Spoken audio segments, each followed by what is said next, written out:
기도하고 시작하겠습니다. 우리를 구원해 주신 고마우신 아버지 하나님 감사합니다. 하나님 앞에 내세울 곳 없고 너무나 부족하고 더러운 죄인으로서 살다가 영원한 지옥에서 고통받을 수밖에 없었던 저희들을 공의히 여겨주셔서 이 땅에 예수 그리스도를 보내주시고 그 예수님의 십자가의 보혈로 인해서 우리의 모든 죄를 다 용서해 주심에 진정 감사를 드립니다. 그 복음을 우리가 믿고 이제 구원을 받아서 주님의 이렇게 몸된 교회 가운데서 주님을 섬기고 하나님의 일을 할 수 있도록 또 저희들에게 기회를 주셔서 감사합니다.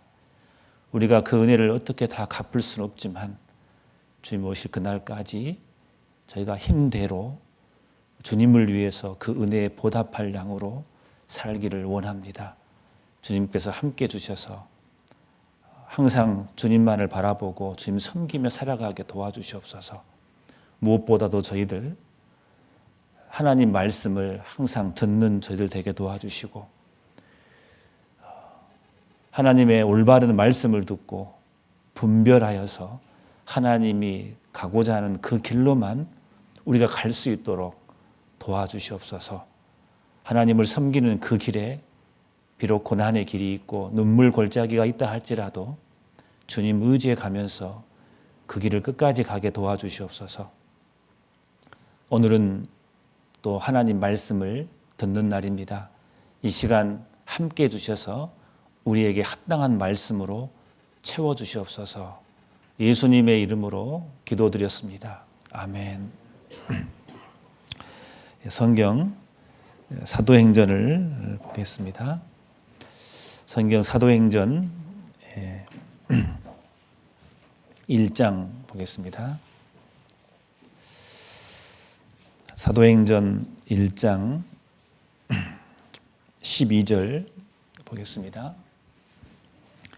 신약성경 사도행전 1장 12절 제자들이 감람원이라 하는 산으로부터 예루살렘에 돌아오니 이 산은 예루살렘에서 가까워 안식일에 가기 알맞은 길이라.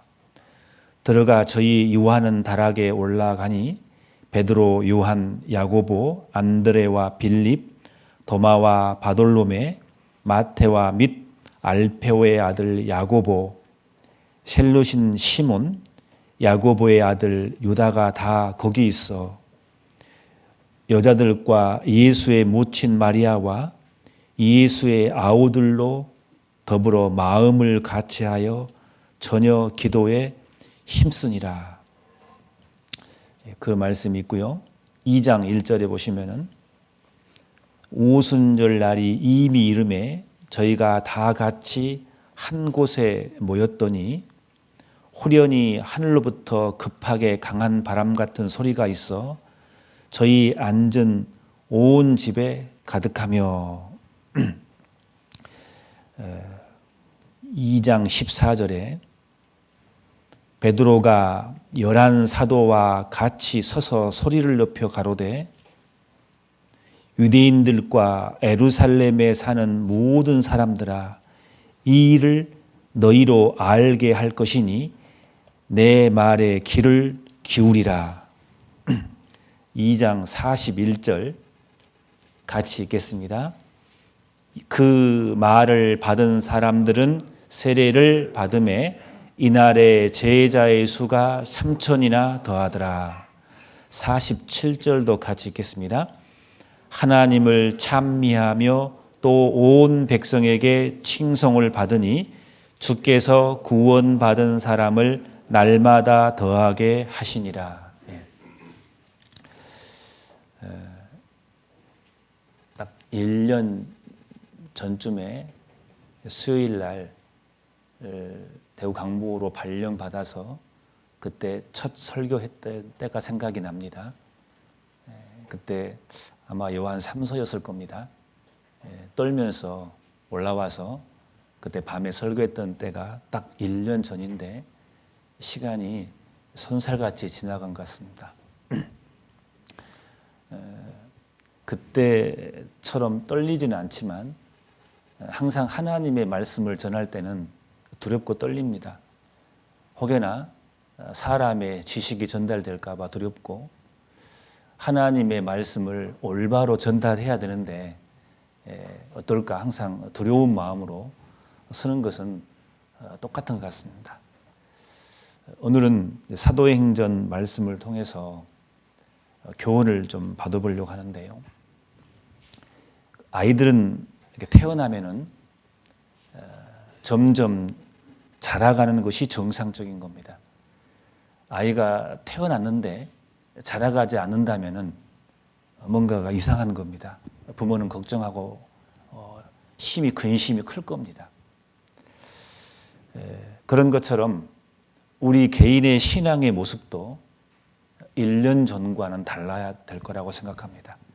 시간이 지나면 지날수록 우리의 신앙의 모습도 점점 성장이 돼야 맞다고 생각됩니다. 그런 것처럼 교회도 마찬가지죠. 교회도 멈추는 것이 아니라 교회도 계속 성장해야 맞는 거라고 생각됩니다. 교회의 목적은 명백합니다. 교회가 있는 목적은 구원받지 않는 영혼들에게 구원받지 못한 그 세상 사람들을 구원시키는데 교회의 목적이 있는 겁니다. 그것이 가장 큰 교회의 사명이죠. 누가복음 19장 10절에 예수님께서 직접 하신 말씀 중에 인자가 온 것은 잃어버린 자를 찾아 구원하려 함이니라 라고 예수님께서 직접 말씀하셨습니다. 예수님께서 이 땅에 오신 이유는 뭐냐? 잃어버린 자를 찾아 구원하려 함이니라.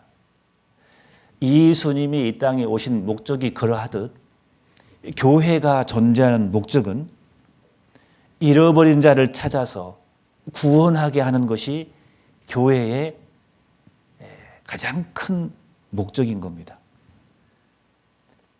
그래서 교회는 교회를 통해서 말씀이 전파되고 계속해서 구원받은 수가 늘어나야 그걸 보고 교회가 성장한다고 말하고 있는 겁니다.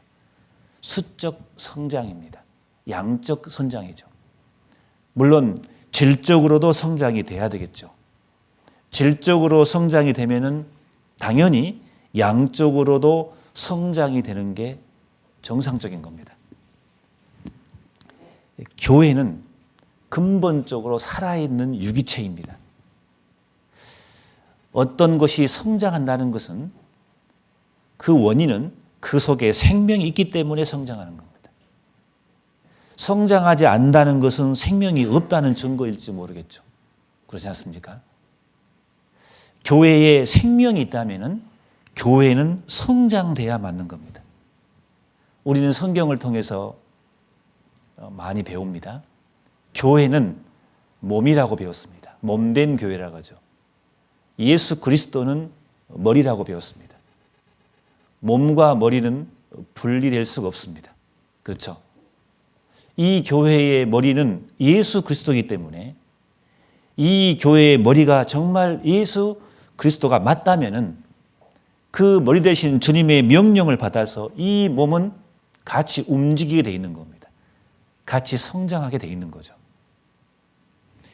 이 몸이 성장한다는 것은 이 몸 위에 머리가 있다는 증거일 겁니다. 생명이 있다는 증거일 겁니다.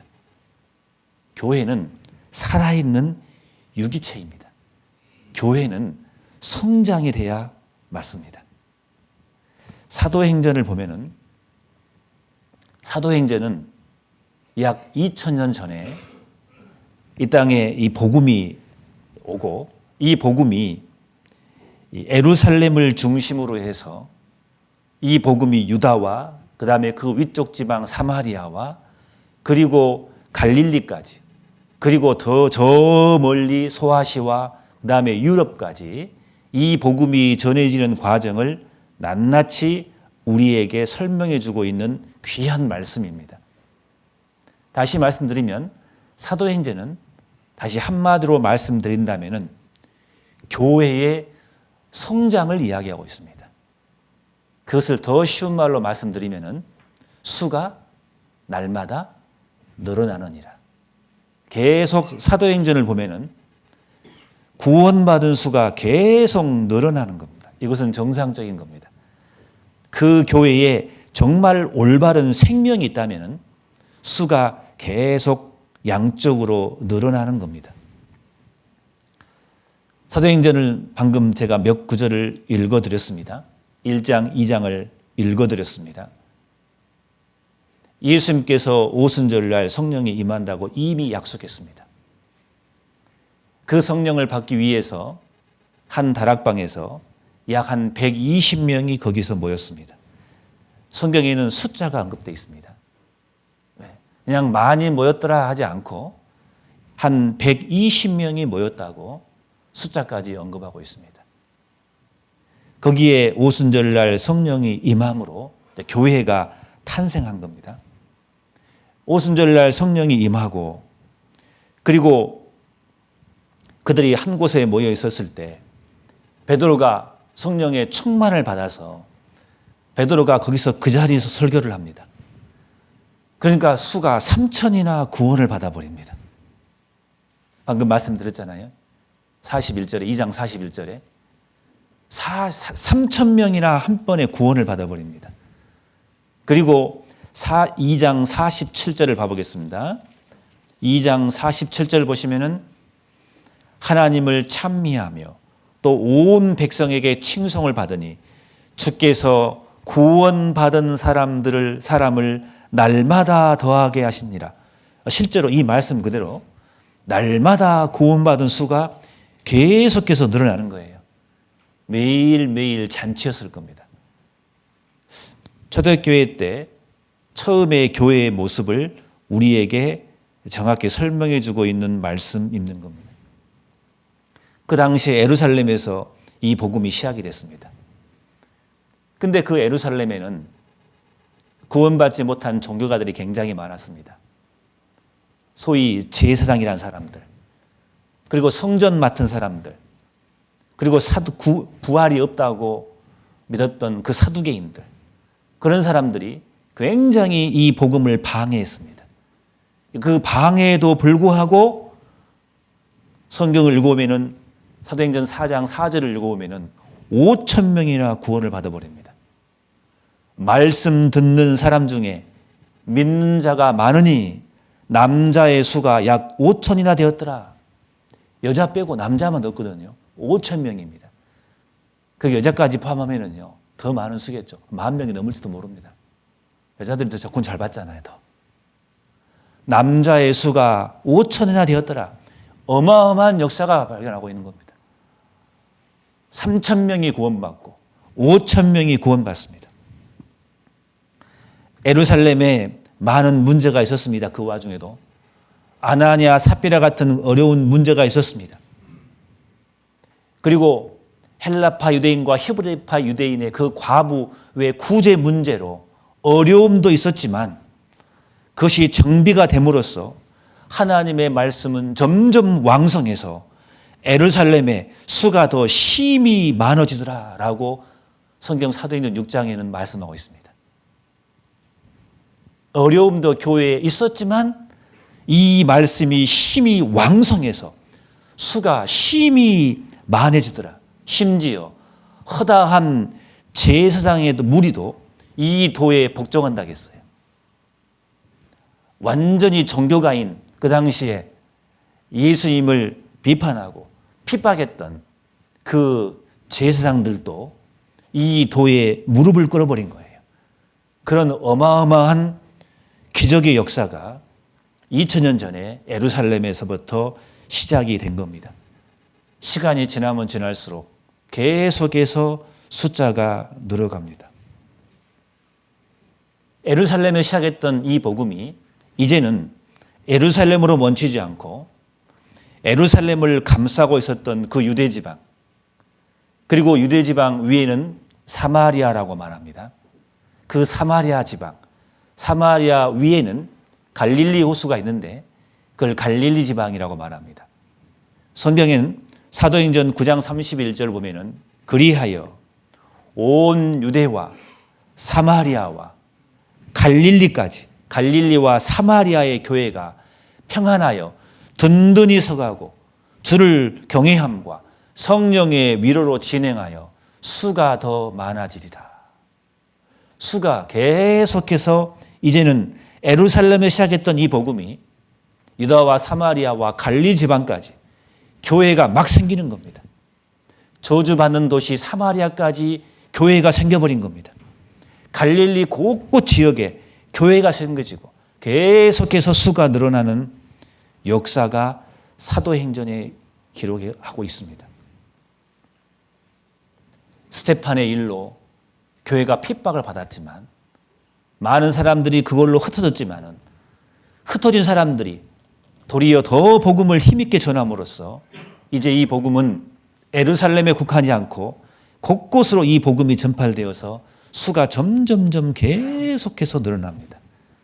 그래서 나중에 급기야 이제는 갈릴리를 넘어서 이스라엘 땅을 넘어서 저 위쪽 지방 피스디아 안디옥까지 복음이 들어가서 교회가 만들어져 버립니다. 수리 안디옥도 교회가 세워지고 나중에 바나바와 바울을 선교사로 파송합니다. 그래서 이 바울은 이 복음을 가지고 이제 소아시아와 유럽까지 이 복음을 가지고 힘껏 달려갑니다. 그래서 사도행전 16장 5절을 보면은 이에 여러 교회가 믿음이 더 굳어지고 수가 날마다 더하니라. 계속해서 복음이 전해집니다. 특히 아시아, 소아시아 지방에 지금 터키에 있는 에베소라는 그 당시의 수도입니다. 굉장히 큰 도시입니다. 그 에베소 지역까지도 복음이 전해서 교회가 세워지고 많은 사람들이 구원받게 됩니다. 나중에 사도 바울이 3차 전도 여행을 다 마치고 예루살렘으로 돌아왔습니다. 그때 야고보가 사도 바울에게 한 말이 있습니다. 사도행전 21장을 봐보겠습니다. 사도행전 21장 20절을 봐보겠습니다. 사도행전 21장 20절 저희가 듣고 하나님께 영광을 돌리고 바울더러 이르되 형제여 그대도 보는 바에 유대인 중에 믿는 자 수만 명이 있으니 그랬어요. 믿는 자 수만 명이 있으니 다 율법에 열심 있는 자라. 옛날에 그랬던 사람들입니다. 근데 믿는 자 수만 명이 있으니 어마어마한 말씀 아니겠습니까? 계속해서 교회를 통해서 구원받은 수가 날마다 더해지는 겁니다. 날마다 더해지는 겁니다. 이것은 정상적인 겁니다. 교회는 살아있는 유기체와 똑같은 겁니다. 다시 사도행전 2장을 봐보겠습니다. 사도행전 2장 47절 하나님을 찬미하며 또 온 백성에게 칭송을 받으니 주께서 구원받은 사람을 날마다 더하게 하시니라. 사도행전은 이 말씀이 반복이 되어 있습니다. 날마다 수가 늘어나는 교회, 사도행정적인 교회인 겁니다. 그러면 초대교회만 이래야 되느냐 그 말입니다. 초대교회 또 교회고 지금 우리 시대에도 구원받은 무리가 모이는 곳은 교회인 겁니다. 사도행전 때 하나님이 역사했는데 그 역사했던 그 성령은 지금 교회가 세워진 우리 시대에도 똑같은 성령인 겁니다. 그렇잖아요. 그때 함께했던 하나님은 지금도 우리 시대에 똑같은 하나님인 겁니다. 하나님은 변함이 없어요. 성령은 변함이 없어요. 근데 그 구성원이 바뀌어 있죠. 성령이 잘못된 겁니까? 하나님이 잘못된 겁니까? 그렇지 않죠.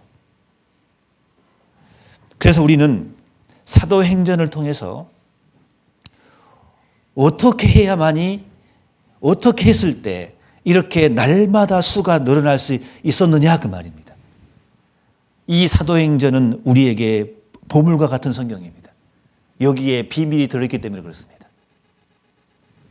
2000년 전에 어떻게 했기 때문에, 어떻게 했기에 날마다 수가 늘어날 수 있느냐 그 말입니다.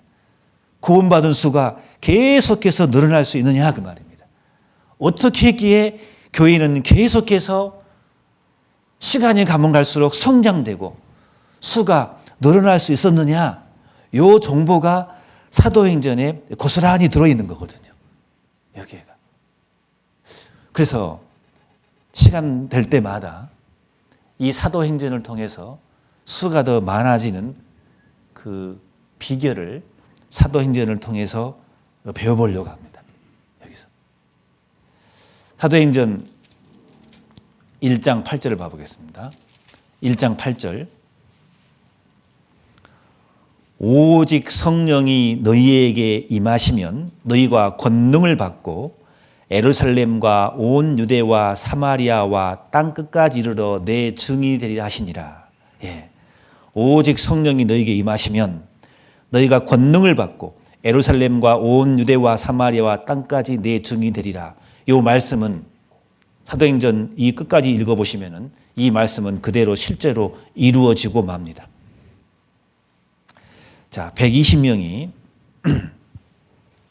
예루살렘에서 그들이 성령이 온다는 것을 미리 예수님께서는 사도행전을 보면은요, 요한복음을 보면은 예수님께서 이 땅에 계실 때 예수님이 십자가에 죽으시고 그걸로 끝나는 게 아니라 내가 너희에게 보혜사를 보내주겠다고, 너희와 영원히 함께 하겠다고 요한복음 14장 16절에 약속을 해놨습니다.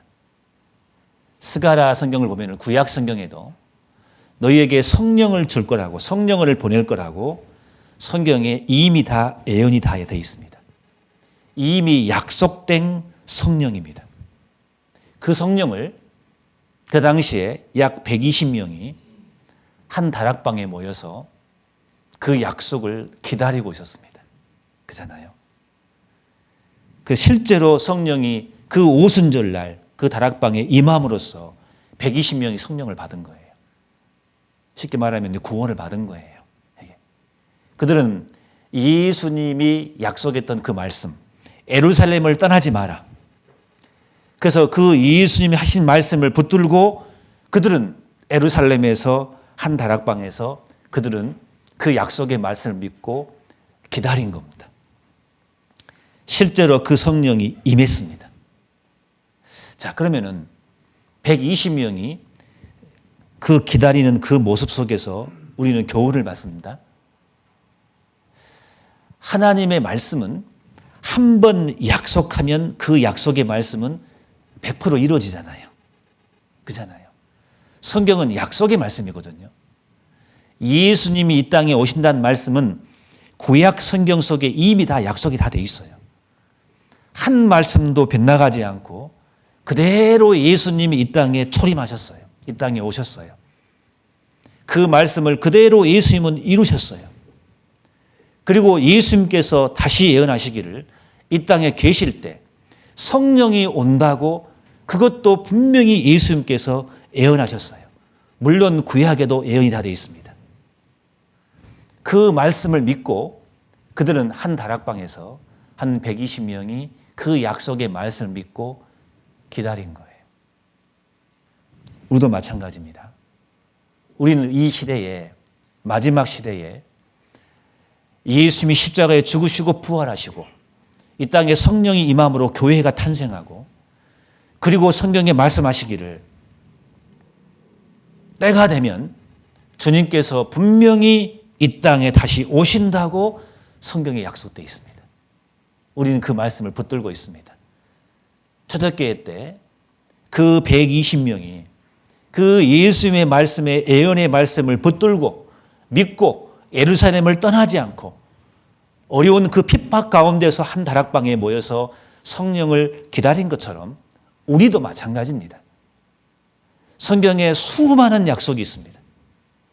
예수께서 감람산 위에 앉으셨을 때에 제자들이 정형에 와서 가로되 우리에게 이르소서 어느 때 이런 일이 있겠사오며 또 주의 임하심과 세상 끝에는 무슨 징조가 있사오리까? 예수께서 말씀하셨습니다. 무화과 나무의 비유를 배우라. 그 가지가 연하해지고 잎사귀를 내면 여름이 가까운 줄 아나니 이와 같이 너희도 이 모든 일을 보거든 그 다음에 뭐라 하겠습니까? 인자가 곧 문 앞에 이른 줄 알라겠어요. 오신다 그 말이에요. 계속 그 말씀을 반복하고 있습니다. 노아의 때와 같이 인자의 임함도 그러하리라. 예수님이 오신다 그 말입니다. 홍수가 나서 저희를 다 멸하기까지 깨닫지 못하였으니 인자의 임함도 그러하리라. 다시 오신다 그 말입니다. 성경에는 그 말씀이 반복되어 있습니다. 이러므로 너희도 깨어 있으라. 생각지 않을 때에 인자가 뭐라고요? 오리라. 주님이 오십니다. 우리는 그 당시에 다락방에서 120명이 성령이 오신다는 그 약속의 말씀을 붙들고 기다린 것처럼 우리도 이 시대에 다시 오신다는 약속의 말씀을 붙들고 우리는 기다립니다. 그죠?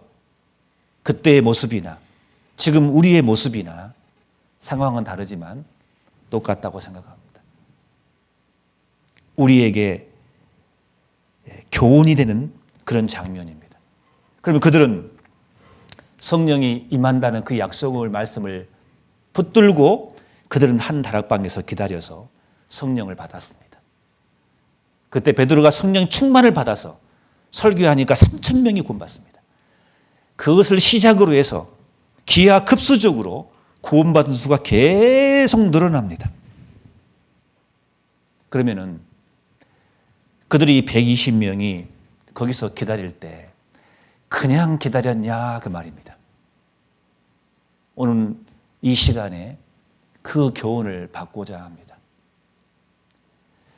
주님이 오심을 기다리는 사람은 기다리면서 성실로 식물을 삼면서 기다리는 겁니다. 기도 응답 받기를 원한 사람들은 기도하면서 그냥 기다리는 게 아니라 그 일을 하면서 기다리는 겁니다. 그들은 성령이 오신다는 약속의 말씀을 받았습니다. 마냥 기다리는 게 아니에요. 그들이 기다리는 가운데 중요한 몇 가지를 그들이 하고 있었습니다. 그게 뭐냐면요. 첫 번째가 희생입니다. 그리고 그들이 한 방에 모여서 같이 기도했다고 나옵니다. 그리고 같이 하나로 마음을 먹었다고 되어 있습니다. 14절, 1장 14절 같이 읽어보겠습니다. 여자들과 예수의 모친 마리아와 예수의 아우들로 더불어 마음을 같이하여 저녁 기도에 힘쓰니라 그랬어요. 마음을 하나로 모은 거예요. 마음을 같이 했던 거예요. 그리고 전혀 철저하게 그들은 기도에 힘썼어요. 이렇기 때문에 그 당시에 역사가 일어나는 거예요. 이 말씀 반복됩니다. 그러나 이 말씀에는 나오지 않지만 숨어있는 비밀이 있습니다. 그 당시에 희생이 있었습니다. 이 복음을 위해서 한 집이 희생을 했어요. 그 집이 바로 다락방인 겁니다. 1장 13절 봐보겠습니다. 들어가 저희 유하는 다락에 올라가니 베드로, 요한, 야고보, 안드레와 빌립, 도마와 바돌로메, 마테와 및 알페의 아들 야고보, 셀롯인 시몬, 야고보의 아들 유다가 다 거기 있어 그랬어요. 다 거기 있는 거예요. 어디에? 저희가 저희 유아는 그 다락에 올라가니 그랬어요. 다락방입니다. 이 다락방이 있었어요. 120명이나 들어갈 수 있는 곳이기 때문에 적은 집은 아니었을 거예요. 다락방이지만. 나름대로 모르겠습니다. 이 정도 했는가는 모르겠어요. 이 정도 했을까요? 아무 120명도 들어가 있기 때문에 나름대로 좀 큰 다락방이었을 거라고 생각이 듭니다. 여기서부터 복음이 시작이 된 겁니다. 여러분, 이게 시작입니다. 누군가가 이 다락방을 드린 거예요. 희생한 거예요. 희생이 있었기 때문에 이 복음이 시작이 됐고 그 희생 때문에 이 복음은 전 세계에 전파되고 날마다 수가 늘어나게 된 거예요. 그래서 이 말씀을 들어가 저희 유아는 다락에 올라가니 돼 있는데 이 말씀을 영어 성경이라든가 이제 원문을 보면은요, 다락이란 그 단어 앞에 뭐가 붙어 있냐면요, 정관사 더가 붙어 있어요. 무슨 말씀이냐면은 그 다락방이라고 해서 그 다락방. 그 다락방. 전에도 있었다 그 말입니다. 그 다락방. 이전에도 그들 사이에 모임 장소로 사용했던 그 다락방이라 그 말입니다. 그걸 짐작해 볼 수가 있어요. 이 다락방은 예수님께서 죽으시기 전날 밤에 유월절 날 유월절 만찬을 행했던 그 장소로 보입니다. 예루살렘 안에 있습니다. 제가 성지순례 갔을 때 그 가이드가 예루살렘 그 성 모형이 아주 큰 모형이 있습니다. 굉장히 큽니다. 우리 교회당보다 훨씬 큽니다. 거기 있는데 이렇게 가리키면서 저기가 이 다락방일 가망이 많다고 가리키더라고요. 이제 저는 이제 그때 봤기 때문에 어느 위치인지는 제가 대충 압니다. 예루살렘 내에 있습니다. 마가복음, 여기를 잡아놓으시고 마가복음 14장을 봐보겠습니다. 마가복음 14장 14절을 봐보겠습니다. 마가복음 14장 14절 유월절 만찬을 했던 그 장면입니다. 어디든지 그에 들어가는 그 집 주인에게 이르되 선생님의 말씀이 내가 내 제자들과 함께 유월절을 먹을 나의 객실이 어디 있느냐 하시더라 하라. 그리하면 자리를 베풀고 예비된 큰 다락방을 보이리니 거기서 우리를 위하여 예비하라 하신대. 자, 이게 무슨 말씀이냐면요. 자, 유월절 그때 이제 만찬을 해야 됩니다. 근데 이제 제자에게 그런 겁니다. 유월절을 먹을 자, 나의 객실이 어디 있느냐 하시더라. 물어봐라 그 말입니다. 그리하면 어떤 사람이 그 자리를 그 집을 내줄 것이다 그 말이에요. 내주는데 15절에는 예비된 큰 다락방을 보이리니 거기서 우리를 위하여 예비하라 하신대 그랬어요. 예수님은 아시죠? 누가 희생할지 아신 거죠. 자, 지나가다가 우리가 먹을 객실이 어디 있느냐 물어보라 그 말입니다. 그러면 어떤 사람이 그 자리를 자기 집을 베풀고 이 다락방은 우리 집인 자기 집이겠죠. 예비된 큰 다락방을 보여줄 것이다. 우리를 위하여 예비하라. 그러니까 그 사람은 바로 그 자기 집을 내줘버린 거예요. 그래서 이 집은 성경에는 예비된 다락방이라고 되어 있어. 예비된 다락방. 예수님과 제자들이 같이 모여서 유월절 날 같이 모여서 그때 만찬을 해야 할 그 다락방으로 예비된 다락방인 거예요. 준비된 다락방이라 그 말입니다. 예수님이 오시면 기꺼이 주고 말고요. 이미 다 마음의 예비를 다 해놓은 거예요. 그 준비된 다락방에 제자들이 거기서 유월절 성만찬을 했던 겁니다. 그 집 주인은 그랬어요. 그런 거예요. 자, 선생님이 내 제자와 함께 유월절을 먹을 나의 객실이 어디 있느뇨? 라고 묻자 그 사람은 즉시 그 집을 개방해 버린 거예요. 근데 여기서 예수님이 뭐라 하겠습니까? 그 사람 집이잖아요. 근데 예수님이 뭐라 하겠습니까? 나의 객실이라고 해서 나의 객실. 나의 객실이 어디 있느뇨? 주님의 집이라 그 말입니다. 실은 구원받은 그리스도인에게 있어서 희생이라는 말은 실은 어울리지 않는 말입니다. 왜냐하면 다 주님 것이기 때문에 그렇습니다. 주님 것을 주님께 드리는 거예요. 근데 우리는 그걸 희생이라고 하죠. 나의 객실이 어디 있느뇨? 주님의 객실이라고 했습니다. 거기는 주님을 위해서 예비된 다락방인 거예요. 주님이 쓰시겠다 하면은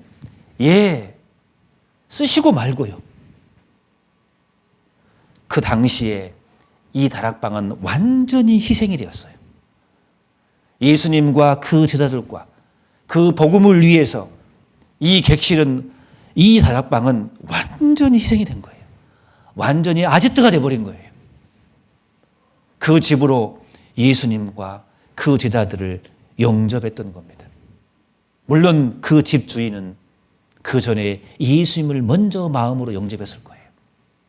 그렇기 때문에 자기 다락방으로 예수님을 내어드려버린 거죠. 완전히. 자기를 완전히 희생해버린 겁니다. 우리는 마태복음 21장 내용을 잘 압니다.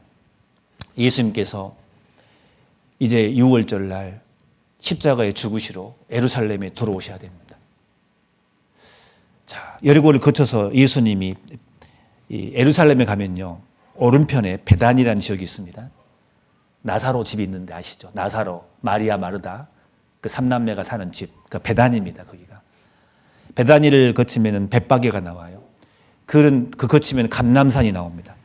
그 감람산에서 예루살렘이 보이거든요. 근데 예수님께서 베다니에서 유하다가 벳바게, 감람산 자락입니다.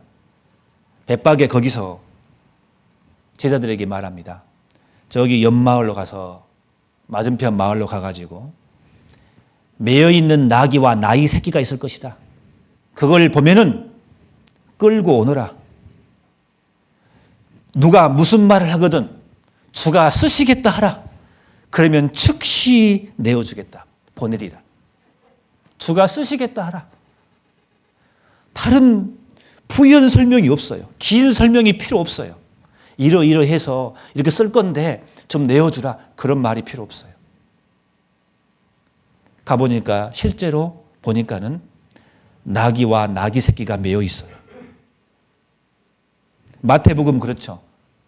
다른 복음서에는 나귀 새끼만 나와 있는데 아무튼 나귀와 나귀 새끼입니다. 그걸 가져오라겠어요.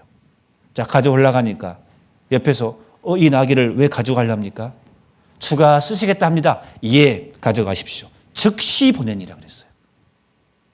다른 설명 필요 없습니다. 왜 쓰시려고 하는데요? 주가 쓰시겠다 하면 끝나는 거예요. 그잖아요. 그 사람은 이미 마음의 준비를 하고 있었던 거예요. 주님이 쓰시겠다 하면 기꺼이 내드리겠습니다. 그 당시에 나귀는 운송수단이었거든요. 화물을, 물건을 싣고 운송하는 운송수단으로 귀히 쓰는 것이었습니다. 병이 잘 없기 때문에 어쩌면 그 나귀는 굉장히 요긴하게 쓴 하나의 재산이었습니다. 주가 쓰시겠다. 주가 쓰시겠다 하라. 이유가 없어요. 즉시 보내니라 하시니라. 우리는 그 장면을 너무나 잘 압니다. 이유가 없죠. 그래서 그 사람은 바로 아무 말 없이 내어주고 맙니다. 예수님께서 그 집에 들어온다는 것은 그 사람에게는 얼마나 큰 영광이겠습니까? 그죠? 근데 그 집이 원래 누구 거예요? 주인이신 우리 주님 것이잖아요. 주님 것을 주님 위해 사용한다는데 마땅하지 않습니까? 그래서 주님은 나의 객실이라고 한 거예요. 이게 예수님께서 제자들을 세웠습니다. 마태복음 10장 보면은 제자들을 세워놓고 제자들을 파송합니다. 그렇잖아요. 파송할 때 제자들에게 이렇게 말하잖아요. 아무 성이나 촌이나 들어가든지 그 중에 합당한 자를 찾아내요. 너희 떠나기까지 거기서 머물라 그랬어요. 합당한 자를 찾아내서 거기에 머물라 그 말이에요. 머물어서 그 집에 들어가면 평안하기를 빌라. 그 집을 위해서 빌라. 평안하기를. 그러면 그 집이 평안하게 돼버린 거예요.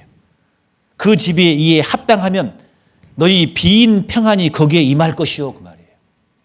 그렇게 가르쳤어요. 예수님이 제자들한테. 자, 너희들이 각 성과 촌으로 가는데 어떤 집은 합당한 집이 있을 것이다. 그러면 거기서 유해라. 유해해서 그 집을 위해서 평안을 빌라. 그러면 그 집은 평안하게 될 것이다. 그 말이거든요. 근데 합당치 않은 집이 있으면 나오라겠어요. 돌아서라 그랬어요. 그럼 합당한다는 게 뭘까? 그 뒤에 구절을 읽어보면 알아요. 영접하는 집. 너희를 영접하거든. 거기서 머물라. 영접하지 않으면 머물지 말아야겠어요. 영접하면 내가 너희들이 그 집을 위해서 평안을 빌라. 그러면 그 집에 평안이 거기에 임하리라. 하나님은 그 집에 축복을 주신 거죠. 예비된 집을 하나님은 원하시는 거예요. 준비된 집을 원하시는 거예요. 주님이 쓰시겠다 하면 기꺼이 주님께 내어드리는 거예요. 우리는 그걸 희생이라 하지만 하나님 편에서는 하나님 것이에요. 실은 우리 것이 어디 있습니까? 하나님은 우리에게 생명도 주시고 호흡도 주시고 자녀도 주시고 집도 주시고 나의 능력도 주시고 주신 분이 하나님이잖아요. 창조주가 하나님이잖아요. 우리는 피조물이지 않습니까? 우리가 때로는 잘못하면 우리가 조물주처럼 행동할 때가 있습니다. 내가 주인인 향세가 있습니다. 주인인 척 할 때가 있습니다. 우리는 피조물입니다. 주님은 우리 예수 그리스도이신 겁니다. 우리는 그분께 당연히 내어드려야 되는 것이죠. 그건 당연한 겁니다. 그것은 우리는 그걸 보고 희생이라고 말합니다. 초대교회 때 왜 그렇게 복음이 활발히 전할 수 있었느냐? 그 다락방에 희생이 있었기 때문에 그런 겁니다. 그 집은 마가의 어머니, 마가복음을 썼던 요한이라 하는 그 마가의 어머니 마리아의 집으로 보입니다. 이 집은 그 당시에 성령의 오순절날 임할 때 그 다락방을 그 마가의 어머니는 그 집을 내어드려 버렸습니다. 그 모든 사도들과 120명을 영접해 버렸습니다. 그래서 이 마리아란 이 여인에게 무슨 축복이 있었습니까? 그 아들이 누굽니까? 마가 요한입니다. 마가복음 썼던 그 기자, 주님의 역사에 크게 쓰임받은 사람, 하나님은 그 집에게 축복을 준 겁니다. 부자가 축복입니까? 하나님께 쓰임받는 게 축복이잖아요. 그게 바로 마가 요한입니다. 그 아들이. 하나님은 그 집에 축복을 준 겁니다. 근데 그 집은 그때만 사용한 것이 아니라 그 다락방은 예수님이 부활하신 후에 제자들에게 계속 나타났던 장소입니다. 그리고 방금 말씀드렸던 것처럼 그들이 오순절날 성령이 임할 때 그 집을 내어준 거예요. 근데 그 집을 내어줬는데요. 성경을 자세히 읽어보면은 사도행전 1장 13절을 보시면은 자, 1장 13절 보시면은 들어가 저희 유하는 다락에 올라가니 유한다고 돼 있죠. 다 그다음에 13절 하반절에 다 거기 있어. 그래. 유하다 그 말은 머물다 그 말이에요. 그들은요. 약 120명이 거기서 산 거예요, 그냥. 그러면 그 집은 얼마나 희생이 됐겠냐 그 말. 거기서 일행들이 거기서 머문 거예요. 실제로 예수님은요. 에루살렘에서 머물 곳이 없었어요. 성에서, 예루살렘 성에서. 그 예루살렘에서 예수님이 유할 것이 없었어요.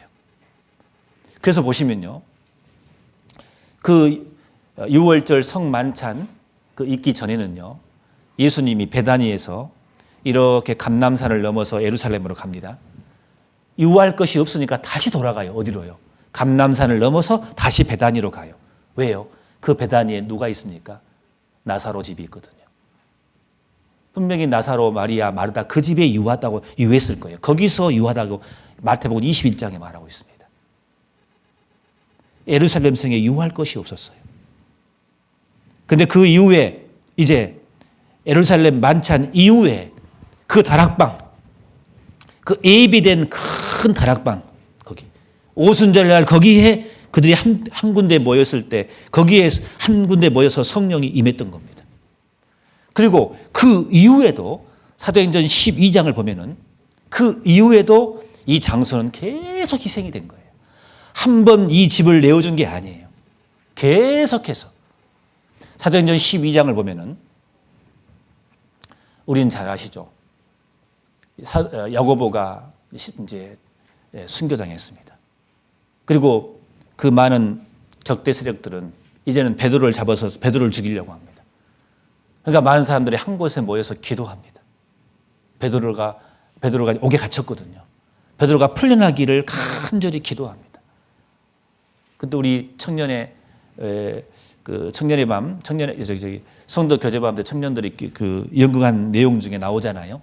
그 방, 그 로데라는 아이 뛰쳐나간 거 아시죠? 기억 안 나신가요? 이게 그 로데라는 아이가 같이 한 집에서 기도했던 그 방, 그 다락방입니다.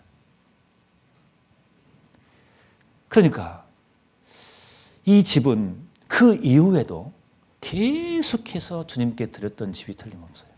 그 집에서. 완전히 그 집을 내어줘 버린 겁니다. 희생이 있었습니다. 그렇기 때문에 수가 날마다 더할 수 있었던 겁니다. 우리는 여기서 수가 날마다 더할 수 있는 비밀을 여기서 찾습니다. 여러분, 우리 집을 개방하셔야 됩니다. 우리 집은 주님의 집입니다. 주님의 객실입니다. 내 집이 아니에요. 우리 교회 초창기 시작할 때 옛날에 구원 받으신 분은 아실 겁니다. 자기 집이 없었거든요. 다 내어줬습니다. 구원 받은 식구들을 집으로 초대했습니다. 집에 있는 먹을 것, 좋은 건 다 내놓아서 같이 먹고 같이 교제합니다. 우리가 코로나 시기 때문에 이 일을 잠깐 멈출 뿐인 겁니다. 자기 거이 어딨냐고요. 좋은 음식도 있으면은 형제자매를 초대를 해서 음식을 먹이고, 어떤 사람은 핍박 가운데 집에서 맞고 나오면 그 사람을 불러서 집에서 밥을 먹이고 재워주기도 했습니다. 우리 교회도 마찬가지였습니다. 옛날에 정말 처음에 시작했을 때 곰곰이 생각해 보십시오. 희생한 사람이 있었습니다. 우리 주변에는. 그런 사람이 있었기 때문에 교회가 이만큼 성장이 된 겁니다. 저도 어렸을 때 기억이 납니다. 청년 때. 그때 1991년도 제가 구원받았으니까요. 그 당시에 물론 그 전보다 훨씬 전에 구원받은 사람도 많이 있었지만 정말 교회에서 희생한 분이 있어요. 자기 집이 아니에요. 한 형제님은 자기 집에 청년들을 항상 초대를 해요. 구원받으면 무조건 초대를 합니다. 그래서 먹여주고 같이 교제하고 자기 집이 아니에요. 자기 생활이 없어요. 이 다락방에 자기 집에 자기 생활이 있겠냐고요. 예수님 계실 때도 그랬고 오순절날도 그랬고 그 이후에 계속해서 그 집은 주님께 드려진 집이었어요. 완전히 그 집을 하나님께 내줘버린 거예요. 희생해버린 거예요. 완전히. 그렇기 때문에 이 복음이 더 힘있게 더 나갈 수 있던 겁니다. 누가복음 10장에 보시면은 제가 방금 언급했던 나사로의 집 아시죠? 나사로는 그 집에 예수님과 제자들을 거기서 영접했다고 했어요. 그리고 세리 마태 아시죠? 그 레위라 그러는데 마태인데 마태가 예수를 위해서 자기 집에 큰 잔치를 했다고 되어 있어요. 자기 집을 내어줘 버린 겁니다. 희생이거든요, 그것은요. 여러분, 우리 2023년 시작됐습니다. 슬로건은 수가 더 많아지리라. 저절로 되지 않습니다. 희생이 필요합니다. 나부터. 당신부터 하십시오. 그게 아니에요. 나부터. 그렇잖아요. 우리가 주님을 위해서 실은 부끄럽지만 그 단어는 희생이 아니에요. 실은. 우리 편에서 희생이라고 설명하지만 어떻게 그 희생이란 말이 실은 안 어울리는 거예요. 주님 거기 때문에. 실은. 그렇지만 우리가 쓴 단어로 표현한다면은 여러분 한번 주님께 드려봅시다. 마음 먹고 한번 드려봅시다. 하나님이 그 집에 더 큰 축복으로 갚아주실 거예요. 그 마가가 골목을 죽었단 말이 없잖아요. 그 집이 망했단 말이 없잖아요. 그 집은 사도행전에 기록이 되어 있어요. 얼마나 영광이 크겠냐 그 말이에요. 얼마나 영광이 크겠냐 그 말입니다. 우리 교회가 이만큼 전국적으로 전 교회, 전 지역의 교회가 만들어지고 전 세계에 이 복음이 전해집니다. 무엇 때문에 그럴 수 있냐 그 말이에요. 희생인 거예요. 저는 부끄럽지만 짧은 기간 동안 한 7년 정도 몽골에서 선교를 한 사람입니다. 저는 분명히 여러분들에게 말씀드릴 수 있습니다. 왜 그 후진국에 이 복음이 힘있게 갈 수 있는 이유가 뭔지 아셔요? 선교한 사람은 다 알아요. 선교사가 잘해서 그런 게 아닙니다. 물론 선교사의 담대함이 믿음이 필요할 겁니다. 희생이 필요하지만 더 중요한 것은 한국 교회의 희생입니다. 한국 교회 식구들이 얼마나 힘듭니까? 우리 중에 부자가 있습니까? 교회마다 건축한다고 다 빚을 가지고 있어요. 근데 그 와중에 복음 전한다고 우리가 얼마나 많은 희생을 하냐 그 말이에요. 그래서 제가 몽골에 있을 때 한국 방문할 때마다 제가 설교할 때 항상 이 말을 했거든요. 한국 교회 식구들 두고 보십시오. 천국 가면은 한국 교회 식구들의 상급이 의외로 많을 겁니다. 장담할 수 있습니다. 선교할 때 보면요. 한국의 많은 희생으로 된다는 것을 피부로 느낄 수 있습니다. 그건 선교한 사람 다 압니다. 그만큼 한국 식구에 희생이 있었기 때문에 그런 거예요. 그것이 없이는 이 복음은 절대로 해외로 나가지 못합니다. 그것이 자명한 것처럼 2023년 우리 교회도 마찬가지입니다. 여러분, 그냥 수가 늘어나는 게 아니에요. 나부터, 우리 집부터. 그렇잖아요. 우리 주님은, 예수님은 나 구원하려고 예수님은 자기 목숨 전부를 들지 않습니까? 사도 바울은 이 복음을 위해서 자기 전 생애를 다 드렸지 않습니까? 그래서 로마서 12장에 뭐라 하겠습니까? 주님은 우리에게 말씀하십니다. 네 몸을 산 제사로 드리라 하겠습니다. 우리는 새해 첫날 동계수련회 때 1월 1일 날 목사님을 통해서 네 보물을 하늘에 쌓아두라고 배웠습니다. 이 보물이 있는 것은 네 마음이 있다고 배웠습니다. 여러분, 내 보물이 뭡니까? 물론 예수 그리스도겠죠. 내 삶 속에 내 보물이 뭡니까? 여러분, 나 아니겠습니까? 이 보물을 하늘에 쌓아두는 거예요. 그게 뭐겠습니까? 이 몸으로, 이 몸과 마음으로 주님을 위해서, 복음을 위해서 희생하는 게 뭐겠습니까? 하늘에 쌓아두는 거예요. 그게 이제 남는 거예요. 그게 수지 맞는 거예요. 내가 가장 큰 보물인 겁니다. 이것을 정말 주님께 드려보는 거예요. 우리의 삶 속에 보물이 뭡니까? 가족 아니겠습니까?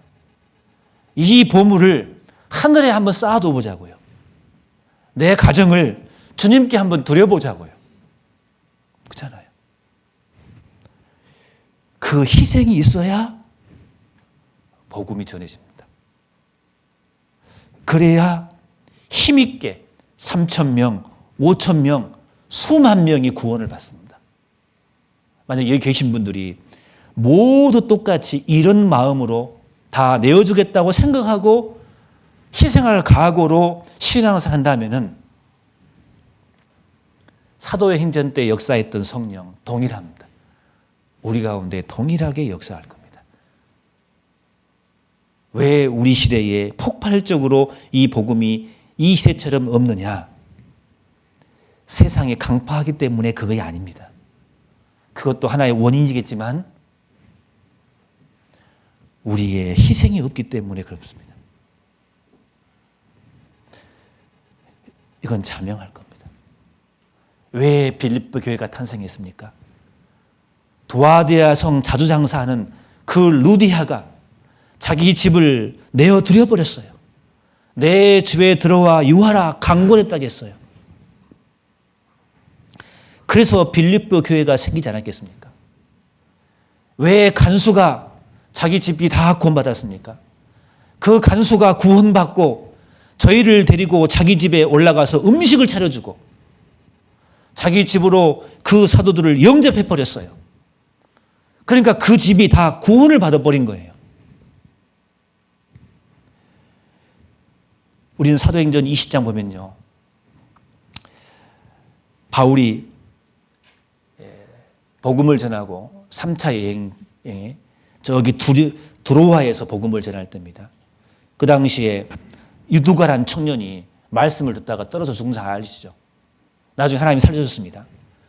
근데 그때 복음을 전한 것이 뭡니까? 성경에는 윗 다락계에 등불이 많이 켰는데 우리의 모인 윗 다락방 위에 다락방이 있었나 봐요. 거기에 정말 밤새도록 거기서 바울이 복음을 전했거든요. 그 다락방이 그 당시에 이 복음을 전하는 집으로 내어져 버린 거예요.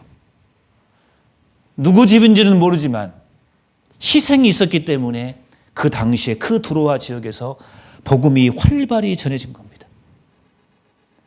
브리스와 아굴라 및 그 집에 있는 교회가 그 집이 교회라겠어요. 브리스와 아굴라 그 집은 교회인데 그 집이 주님께 드려져 버린 거예요. 라오디가에 있는 형제들과 num바와 그 여자 집에 있는 교회 그 집이 주님께 드려져 버린 거예요. 우린 열왕기하 4장의 수넴 여인을 잘 압니다. 엘리사와 수넴 여인. 엘리사가 그 지역을 지나가는데 수넴 여인이 남편에게 간곡히 부탁해가지고 엘리사를 영접하라고 했어요. 하나님의 사람입니다. 하나님을 영접한 것이죠. 그래서 그 작은 방을 담 위에 지었다고 했어요. 그 사람을 위해서. 그리고 뭐 했습니까? 침상과 책상과 의자와 촛대를 전설했다고 했습니다.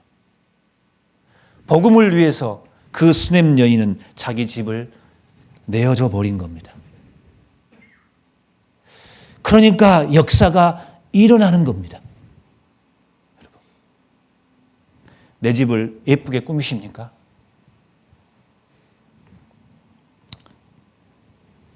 왜 예쁘게 꾸미십니까? 좋은 집을 사시죠. 왜 좋은 집을 삽니까? 제가 아는 어떤 형제님은 집을 하나 장만했습니다. 근데 그 형제님은 꿈이 그래요. 방이 적어도 괜찮아요. 거실이 커야 된대요. 왜 그래요? 했더니 우리 형제님들 가득 거실에 채워서 한번 대접하고 싶다고. 어떤 분은 차를 샀어요. 굳이 큰 차를 산대요. 승차를 사면 되는데 왜 그러냐고. 그분은 교회학교 교사였어요. 우리 분반 12명 다 태울 수 있는 차 하나 태워가지고 한 차에 태워서 우리를 데리고 소풍 간다고. 우리를 데리고 내가 왔다 갔다 하겠다고. 그게 꿈이에요. 자기를 위해서 차를 사는 게 아니에요. 자기를 위해서 집을 사는 게 아니에요. 그런 사람이 많으면 많을수록 이 복음은 이 교회를 통해서 힘있게 전해지는 거예요. 수가 날마다 더해지는 거예요. 그렇잖아요. 네 지체를 의의 병기로 하나님께 드리라 했지 않습니까? 잠언 3장 9절 10절을 뭐라 하겠습니까? 네 재물과 네 소산물 처음 익은 열매로 여호와를 경경하라. 이게 무슨 가장 좋은 거. 어떤 사람이 그러더래요. 교회 리모델링을 하는데 교회 여러 가지 꾸밉니다. 근데 어떤 사람이 그러더래요. 집에 있는 거 다 쓰고 나면 중고를 가져오더래요. 자기 집은 새 거 사고. 그걸 보고 왔던 형제님이 깊이 울었대요. 나는 안 그래야겠다. 우리 집에 헌 거 사더라도 교회는 새 거를 가져와야지. 다 쓰고 남는 거 헌 것을 교회로 가져와요. 우리 주님이 그런 분이냐 그 말이에요. 제사를 지낼 때 번제를 드릴 때 어떻게 지냅니까? 흠 없는 거예요. 깨끗한 거예요. 처음 익은 열매 가장 좋은 거. 주님 것이잖아요. 내 것이 아니잖아요. 우리는 내가 희생하기로 마음을 한번 먹어버리면요. 우리 가운데 기적이 일어납니다. 수가 더 많아지리라. 나부터, 우리 가정부터 구원받은 형제 자매들을 모시는 영접하는 장소로. 그렇잖아요. 고용 모임 하면은요. 우리 집부터 먼저 해주세요. 전 제일 나중에 할게요. 그게 아니라 교육장님 우리 집부터 고용 모임 하고 싶어요. 코로나 때부터 몇 년 동안 2, 3년 동안 못 했더니 근질근질합니다. 우리 집부터 개방하고 싶어요. 그런 사람이 많이 나와야 되는 거예요. 안 그러겠습니까? 비록 집은 누추하지만 가난해서 드릴 것은 없지만 최선을 다해서 구원받은 식구들을 영접하고 싶은 거예요. 희생이거든요. 이 다락방이 들어지는 다락방이 있었기 때문에, 예비된 다락방이 있었기 때문에, 준비된 다락방이 있었기 때문에 이 복음이 그때부터 시작이 되어서 이 복음이 성령의 바람을 타고 힘차게 수가 더 늘어나서 교회는 계속 성장할 수 있었던 겁니다. 그렇잖아요. 우리 주님은 그런 사람을 찾는 거예요. 주님은 아셔요. 주님이 말씀하시면 주가 쓰시겠다 하면은 조건 달지 않고 예, 쓰시옵소서. 내가 유하야겠다. 예, 저희 집에 오시옵소서. 예비된 다락방. 우리는 그걸 준비해야 될 것입니다. 희생이 복음을 전하는 겁니다. 한 알의 미랄이 땅에 떨어 죽지 아니하면 어떻게 되겠냐고 말입니다. 그래서 복음은 전도하는 것을 만만히 보시면 안 됩니다. 한 영혼이 지옥 갈 영혼이 천국으로 영혼이 운명이 바뀌어버린 겁니다. 완전히. 이건 기적 중에 기적이에요. 한번 생각해 보셔요. 영원한 운명이 완전히 바뀌는 거거든요. 그게 쉽게 되겠냐 그 말이에요. 자, 믿으면 쉽게 되긴 되지만 그 과정이 쉽게 되겠냐 그 말이에요. 어마어마한 희생이 필요하거든요. 한 사람 영혼 살릴 때 그게 쉬운 게 아니거든요. 그게 전도 집회가 이제 며칠 앞으로 다가왔습니다. 네. 많은 분들 열심히 복음을 전할 겁니다. 희생이 필요합니다. 이것만 한번 마치려고 합니다. 제가 수십 년 전에 한국에 있을 때 청년들을 데리고 전도 집회를 한번 한 적이 있습니다. 40명의 청년들이었습니다. 교회당이 좀 멀리 있었습니다. 시내에 장소를 빌려가지고 청년 전도 집회를 한번 했던 적이 있습니다. 청년 임원들이 저에게 이렇게 제의를 했습니다. 그 장소를 빌리는데 우리가 헌신하겠습니다. 교회 손 빌리지 않겠습니다. 그 임원들이 학생까지 다 십시일반 헌금을 모으기 시작했습니다. 장소가 그냥 장소가 아니에요. 컨벤션 센터를 해가지고요. 그 시에서 가장 멋있는 가장 비싼 센터였습니다. 넓은 약 한 200명, 300명이 들어가는 큰 강당, 거기를 빌린 거예요. 모든 식구들이 헌신했습니다. 그래서 한 달간, 두 달간 시간을 정해놓고 전도하기 시작했습니다. 한 사람이 두 사람씩 무조건. 확답자 두 사람씩. 그래야 100명을 채워요. 100명을 목표로 했습니다. 100명을. 마지막 전날 돼서 밤에 12시가 다 넘어요.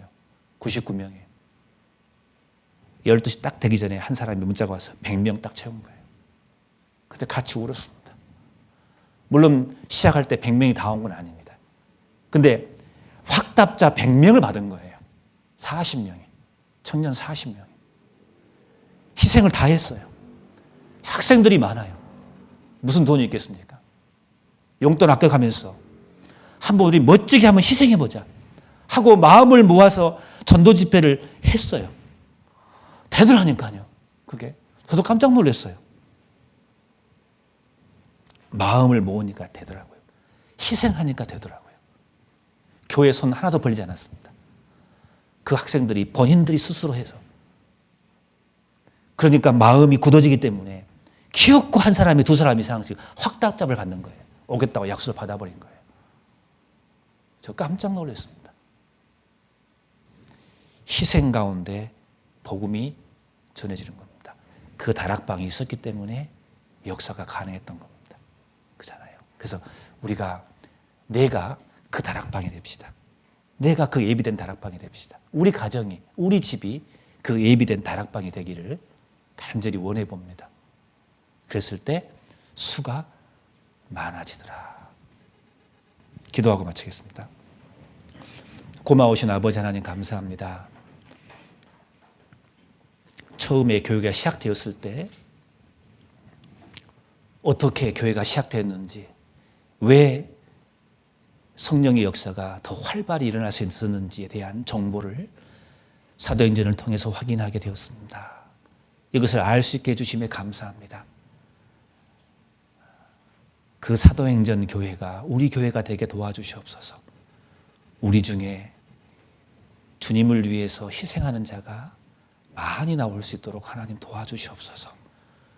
그래서 우리를 통해서 주님의 성령의 역사가 활발히 일어나서 수가 더 많아지리라, 그 말씀이 우리에게 이루어지도록 도와주시옵소서. 예수님의 이름으로 기도드렸습니다. 아멘.